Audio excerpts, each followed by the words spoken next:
that feeling to look back at your life and realize that the biggest shift wasn't in one moment. It was like 100 small ones you barely noticed at the time. That's actually the whole game, which most of us often ignore. Most of us are often waiting for the dramatic turning point when really life is being shaped by the small, quiet moments, one ordinary decision at a time. And today we are going to sit with that exact idea because I think that changes how we look at our own week. Welcome to Healthy Mind, Healthy Life, the show where we talk about mental well being like real people, not textbooks. And I am Shmita, and today's conversation is going to be about the small decisions that quietly build and erode our mental health, our relationships, and how we need. And by the end of this, I want you to uh, walk away with something that you can actually use this week, not just something that sounded nice. Today, joining us is Chip Scholz. Chip, thank you so much for joining us tonight. For me, it's a pleasure. Thank you very much for having me on. It's a pleasure. And let us, Chip is an author and a speaker whose work, including his book Small Decisions, Big Shifts, comes from simple but powerful belief that the best lives, like the best handmade bowls, are shaped patiently, one careful choice at a time. Chip, welcome to the show, and I'm really glad you are here. I'm sure this conversation is going to be very enriching. I'm sure it will be. Thank you. So, Chip, I will start with the first. Often we romanticize the idea of the big moment or a dramatic breakthrough, a pivotal change in our life. But when we are trying to build this full message around the opposite idea, how do you place it? The funny thing is that there are a lot of people that really wish they would win the lottery, and they wish they would become instantly rich, and that would be the big moment that we're talking about. The truth is that most lottery winners, don't end up with the money. They fritter the money away, and in a couple of years, they're broke. And they haven't changed anything. They haven't changed any mindsets. They haven't changed what they do. And all they do is just do more of it, and they end up frittering all the money away. So, look, when I'm talking about the small decisions that change everything, what I'm talking about is, sure, we can have goals. Those are really good, and we should want some things: new job, new house, new whatever. But it's going to take a lot of small decisions. It's going to take us a decision every day to get up and go after it. If you want to build a business from 1 million to 10 million, you've got to make a small decision every day that that's what you want to do, because if you do the same damn thing that you've been doing, it'll never change. Absolutely. But what happens when someone is stuck waiting for that one moment? So, what do you think is happening underneath that? I mean, maybe there are certain beliefs that compel us to think so. Yeah, and there was a book several years ago called The Secret, and it was all the rage, and people bought millions of dollars worth of The Secret, and the author was really happy that they bought all that book. And the Secret said, write a check to the universe and do all this other stuff that gets you that one big thing.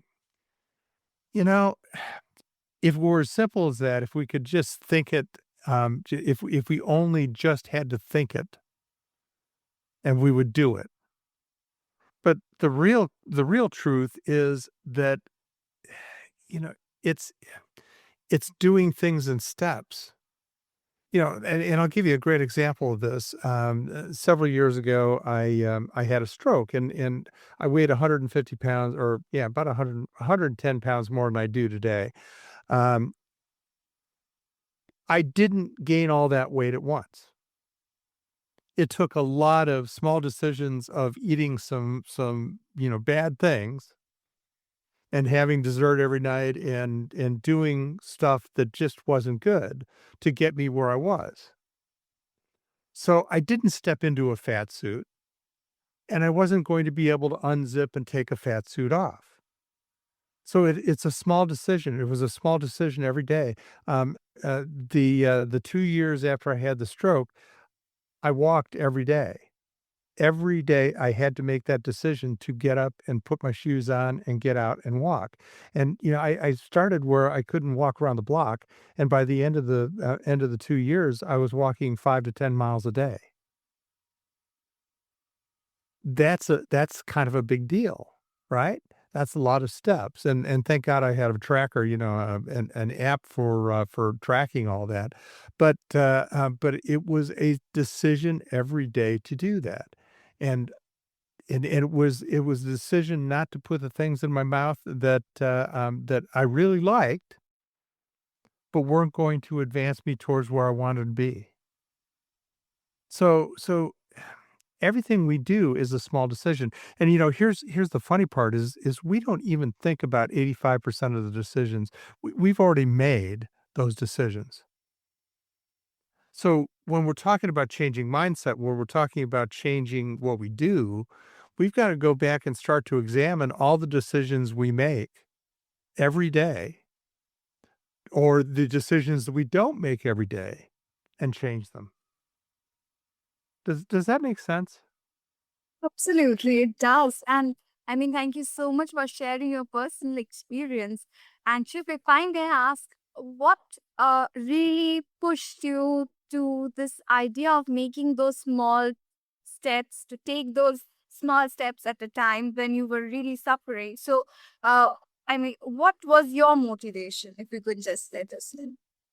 It had been the, I listen, I've been an executive coach for about 30 years, and so I had worked with a number of clients, um, but it really brung it home to me that I needed to make those changes.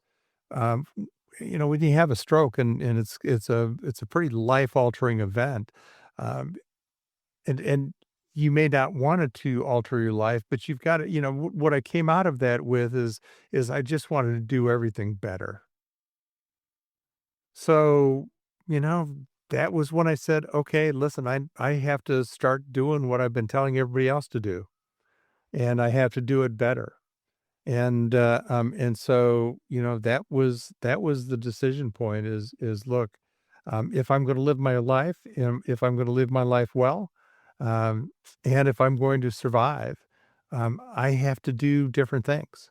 And that's where I've got a book that you mentioned, it's Small Decisions, Big Shifts, and it used the framework of the 5 Cs, and the 5 Cs are context, clarity, conditioning, choice, and character. Context is knowing who you are, knowing your situation, being situationally aware. Clarity is being sure and know in certain terms what you want. And most people have no clue what they want. They know what they don't want, but they can't tell you what they want. Conditioning is changing your mind and being aware of the things that you've got to change. And nothing changes if you only change your mind. If you're only thinking about something and you're not doing anything, nothing changes. So choice is behaving in the ways that you have changed your mindset. And then character is about personal accountability. It's being accountable to yourself. It's being accountable to others as well, but it's being accountable to yourself. So, that's the framework that I use, and that's the framework that I use with coaching clients to, help them change the way they're doing things. Absolutely, the 5 C's and definitely resilience added to of those, because that builds the mindset to have the patience to make one choice and one decision at a time. Thank you so much for mentioning this. And Chip, if you could just mention how this might actually look like in our regular everyday life, maybe in our relationships, work, uh, maybe when we are having a hard week. So, how do you think a small decision is going to quietly shape something bigger for us? Um, okay, so I'm gonna ask you a question. How do you define a hard week? I just meant it in a very objective way. Maybe just a long week is a better term. Okay, Maybe a busy schedule. are you saying that forces conspire to keep us down, and that's a bad week? Because oftentimes situations are not very in our favor. So, how do we keep our resilience intact in those situations? Well, first of all, you've gotta be resilient. You know, if you're in the mindset that everything is conspiring to make you feel bad, you're never gonna get out of that. I mean, if every listen, I went through a season where in 5 years, I lost a job, I got a new job, I got promoted and moved to another city. Um, Both of my parents died. I got divorced and I got remarried, and, oh, yeah, by the way, when I got remarried, I ended up with a family. So I inherited 3 daughters.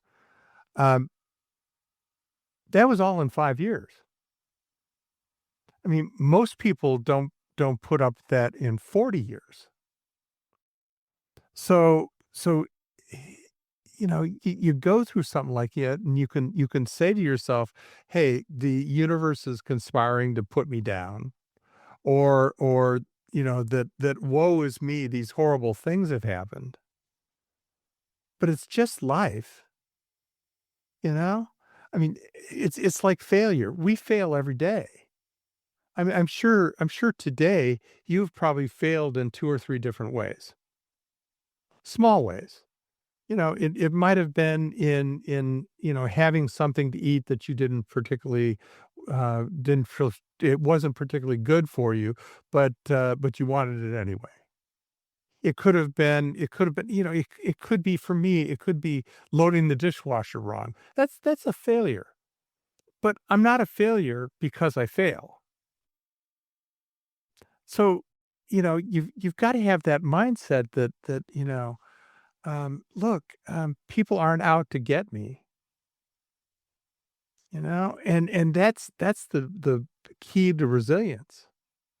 You have tough times and you come back. I had a stroke. I only had one woe is me day. I only had one day where I asked God, "Why me?" And I got over that really quickly. And it's like, look, if it's to be, it's me. I've got to do those things, and I've got to make those decisions, and that's resilience. Um, and resilience is the way that you talk to yourself. Resilience is the way that you think. The resilience is a mindset. Um, and if you don't have it, work on it because not everything is going to go the way it's supposed to. You know, that's what I spend a lot of time talking about. Is look, when life does not give you what you think it should, what do you do? How do you recover? Stay with us. We'll be right back. Are you a veteran who feels disconnected, constantly on edge, or like you've lost your sense of purpose since leaving the military? You want to feel more like yourself again, be there for your family, and find something meaningful to work toward. On the Drive On podcast, you'll hear conversations with veterans, mental health professionals, and other experts. They share practical advice, helpful resources, and stories from people who have faced many of the same challenges you have. If you're ready to move forward after military service, listen to the Drive On podcast wherever you get your podcasts.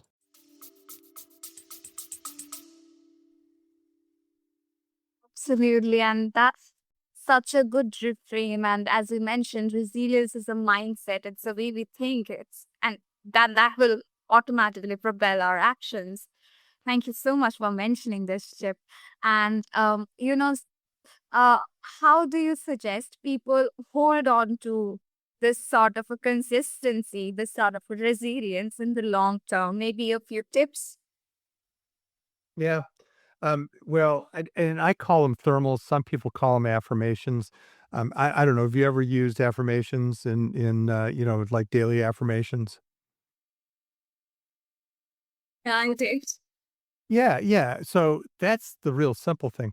So here's the psychology of that, and actually the physiology of that is w- if you take a look at the cross section of the brain, the front part of the brain is called the cortex. The outside is the cortex.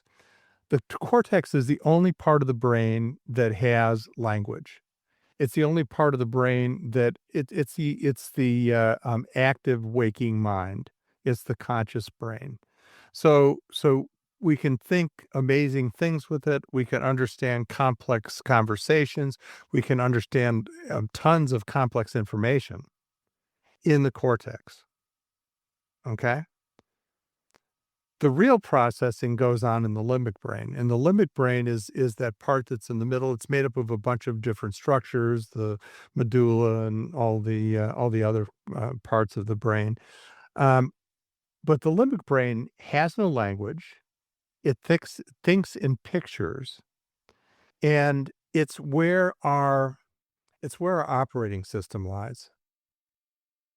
It's where the synaptic connections, which are when these neurons, the basic building block of the brain, the neurons get together, and they form little mini thunderstorms between the dendrites that come off of them, and that forms a synaptic connection. And some of your closely held beliefs are synaptic connections that could be millions of neurons.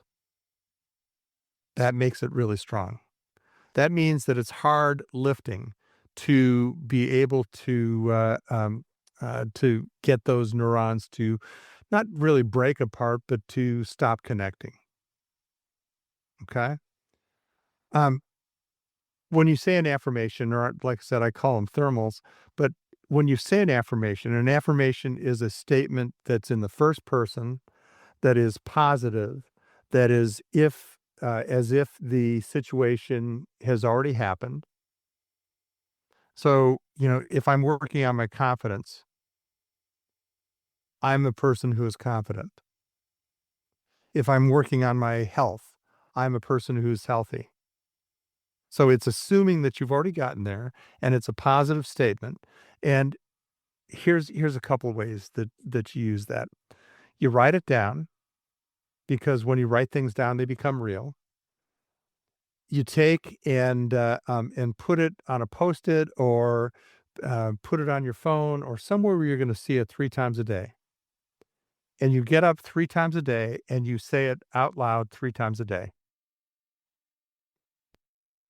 If you do that for 30 days, I guarantee you that you'll feel a shift, that you'll feel a shift in the direction of what you're affirming. Now, there's another way that I also talk about it, and it's based on kinesiology. Um, and I can go through that if you'd like, but it takes a little bit longer. Um, if you have the time, I know we're kind of running up against time. So Yes, you can just go through it. okay, all right. So I'm going to ask you to be the subject of this. So what's one thing that you want to work on? Uh, Currently, maybe just to have a good sleep because my sleep schedule is getting out of my hands.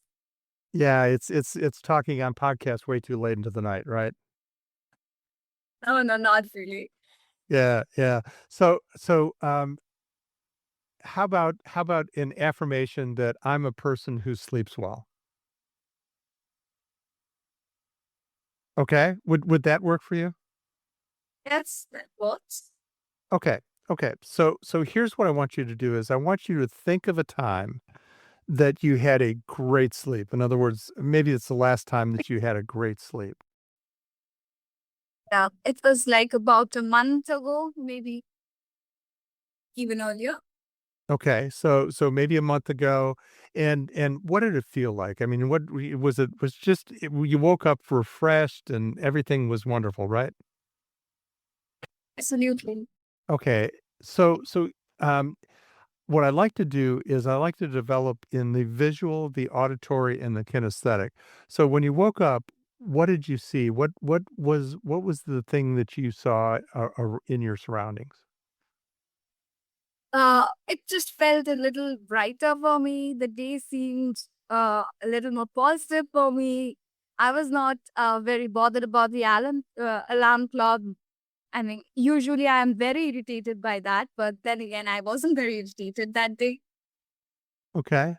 So, nobody was saying anything to you in the room, but what were you saying to yourself? I was rested well. I felt Okay. energetic. Okay. Okay. So now we're going to talk about how you feel. So I want you to close your eyes and open them up when I tell you to. So where in your body, because you felt an emotion, right? It felt really good, and you just felt so good. So where in your body did you feel that emotion?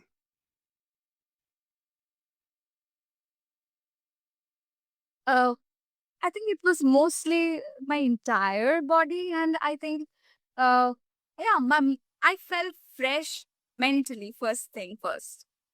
Okay. So think about the emotion and key in on the emotion. Um, if the emotion has a shape, what shape is it? It would be light blue for me. That's my favorite color. Okay, so that's your favorite color. What shape would it be? Would it be round or what shape would it Uh, be? I think yellow. Okay. So if the shape has a temperature when you feel it, what temperature is it? For me, my surroundings, a comfortable temperature would be 25 to 28, so somewhere around that. Okay. Okay.